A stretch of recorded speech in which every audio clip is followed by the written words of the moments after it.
একটা ব্যক্তি সে বুঝতে পারে সে পাপ করলে ভালো থাকতে পারে না, সে চায় সে আর পাপ করবে না, সে চায় আল্লাহর পথে যেতে, সে চায় 5 ওয়াক্ত নামাজ পড়তে, সে চায় ভালো মানুষের মতো থাকতে, সে একটু শান্তি চায়, সে তার অগোছালো জীবন থেকে বের হতে চায়, সে যে পাপ করে সবকিছু বাদ দিতে চায়।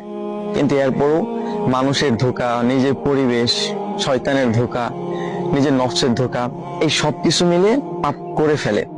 জানেন, এরকম অনেক ব্যক্তি আছে যারা এই অবস্থার মধ্যে আছে যে সে পাপ করতে চায় না, সে পাপের মধ্যে যেতে চায় না, কিন্তু এরপরও নফসের ধোঁকা, শয়তানের ধোঁকা, আজে বাজে মানুষদের সাথে মিশে বিভিন্ন ধোঁকায় পড়া, এই সবকিছুর কারণে সে পাপ করে ফেলে, সে ভুল করে ফেলে।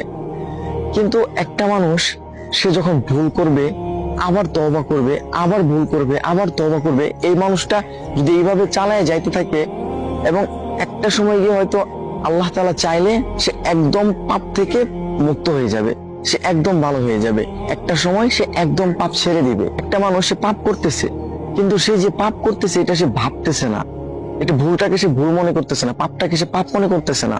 সে একটা খারাপ কাজ করতেছে, সে পাপ করতেছে, তার কাছে মনে হচ্ছে না যে এটা ভুল, এটা খারাপ, এটা পাপ, আল্লাহ তাআলা এটা অপছন্দ করেন, আল্লাহ তাআলা এটা থেকে দূরে থাকতে বলছে। এই মানুষটা যদি পাপ করার সাথে সাথে এইরকম চিন্তা করে আর মাফ না চায়, তাহলে এই মানুষটাই মূলত পাপের কারণে ধ্বংস হয়। এই ধরনের মানুষ, হ্যাঁ, এই ধরনের মানুষ মূলত পাপের কারণে ধ্বংস হয়।